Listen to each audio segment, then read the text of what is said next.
This is a guide to reviewing films for an online audience. And to prove it works, I'm going to use it myself. The first thing you're going to want to do is pick the film. Picked? Now, I understand that might seem a little counterintuitive because you're like, I don't know which movie I want to watch. I haven't watched any reviews. I'm the review guy here. Come on, check me out. But unless you said any of that on a surfboard, it's a little out of place. But the thing is, you get to look at posters and trailers and so forth, but also you could pick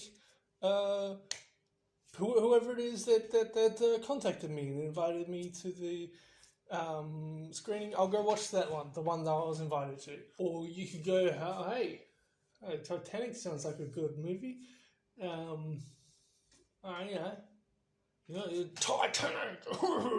You could go to the cinema, or you could try streaming. You could go for something classic or something recent. You can pick the film thematically. Maybe it looks interesting to watch, interesting to review. Or you could go, technically, this one makes the most logistical sense. For this example, I'll be using Primer. Once you've decided on the film to watch, you're going to go ahead and plan. You did that for me, though. You're doing it already. If you're streaming, you're going to pick a time that you won't be bothered, turn off your phone, plug your TV directly into the internet. You're not interrupted by connectivity problems. I'd recommend watching it at least once. Watch. So you can consume it, analyze it. I have analysed. You can go ahead and shoot the review, and then you can go back and see if there's anything that you missed. If there's any questions in your notes, go back and answer those questions with another watch through. Or if you talk to someone with a fresh perspective, go back and watch the film again with that in mind. If you're going to the cinema, however, remember you've only got one chance. That's what you think. You want to leave a large gap between your most recent meal and when you actually go and watch it. You might not have a choice because you want to watch it either opening weekend or the midnight screening.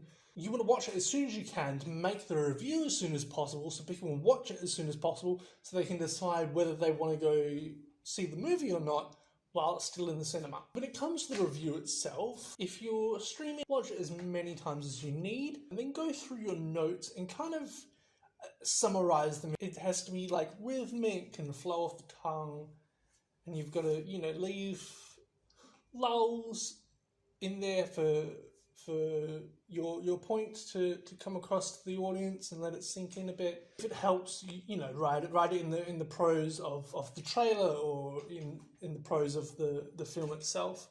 If you're going to the cinema, you're going to want to upload it as soon as possible. So if you can get away with it, shoot it in front of the poster. Otherwise, you can do it right outside the cinema. Whatever you feel comfortable with. Thoughts that you have about the film are right there, and you want to get them before they dissolve. That's a very crucial, authentic moment. And when you get back home, you can write more detailed opinion or whatever. Objectivity is good if you're reviewing something that's controversial, or you're trying to make it like a tier list or whatever. Ultimately, art is subjective, and it's coming like fresh off the dome. You may as well play into that a bit, you know what I mean? I'd recommend the following template. 1, whatever comes to mind first. First thing that comes to mind, this film is symbolic. Now, if I backtrack to when I first consumed it, I didn't record that because I didn't know I was going to review it back then. But there was some buffering problems. The first time I watched it was particularly boring. It takes a while to kind of get started there. It kind of has an indie feel to it. The composition was really good, nothing flashy. There was some handheld stuff. Some bits were overexposed and underexposed, and added to the kind of nature of the film. 2, you have a summary of the plot without spoiling the end or any twist that might arise. A summary of the plot without spoiling the end.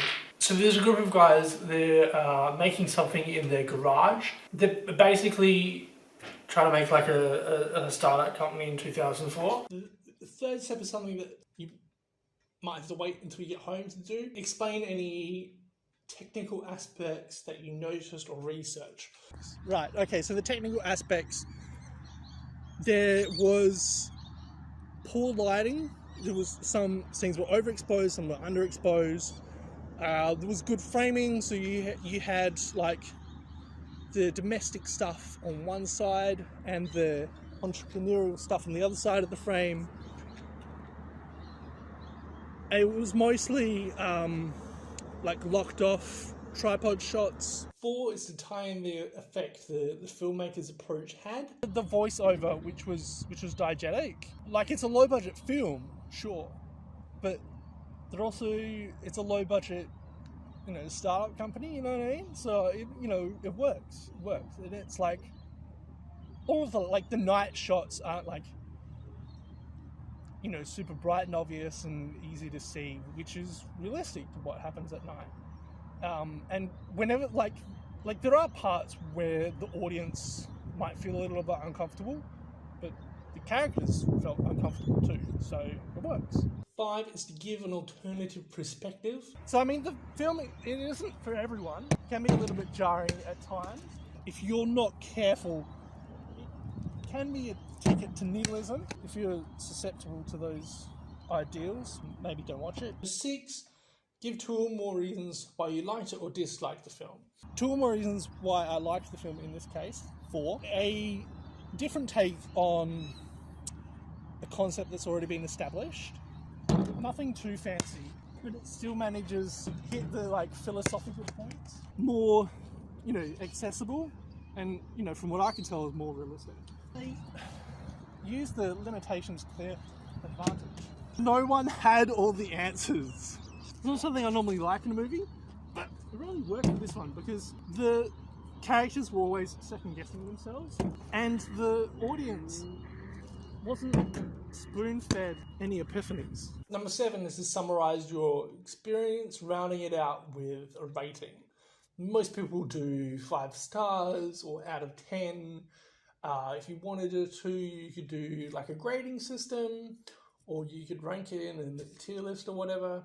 To summarise my experience, first time watching was with maybe actor. He'd seen it and I hadn't. I was waiting for like a casual viewing experience.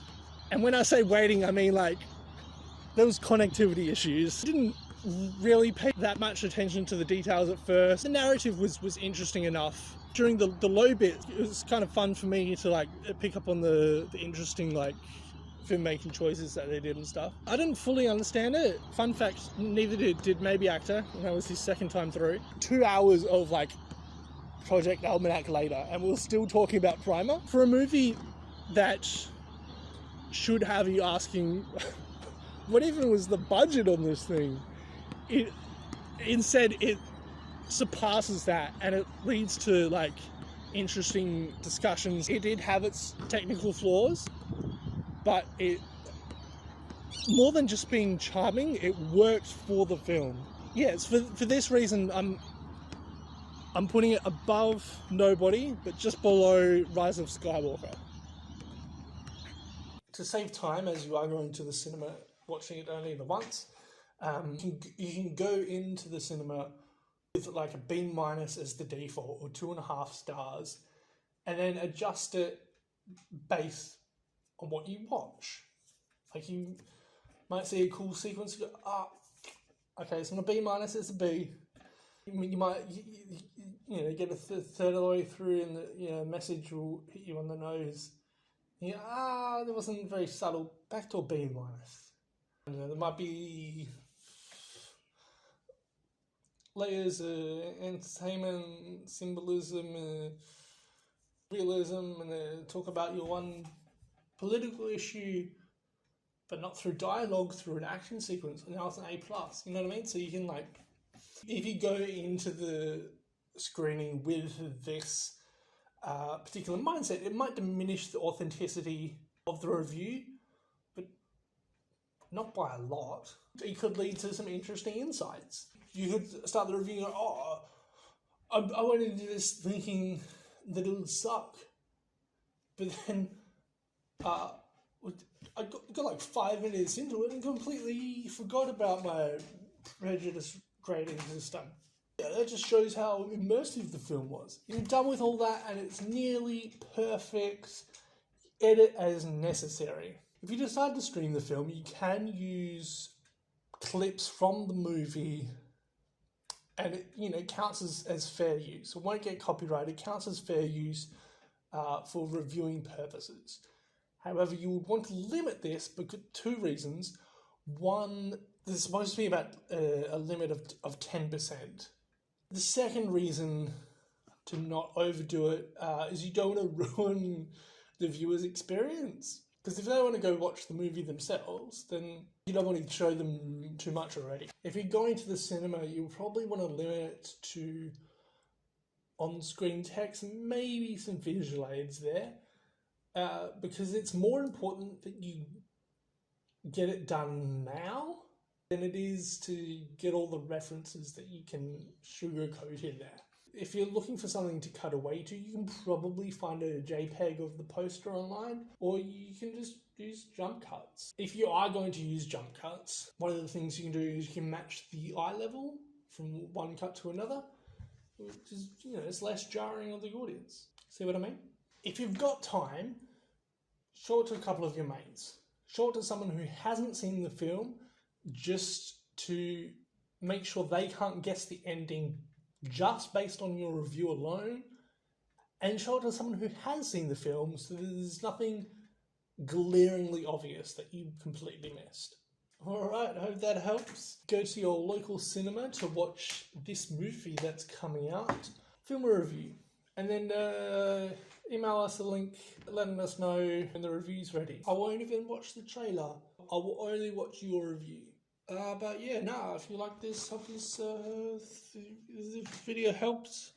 Comment saying, oh yeah, that was really fucking useful. If you found it entertaining, give it a like. Alright, take it easy.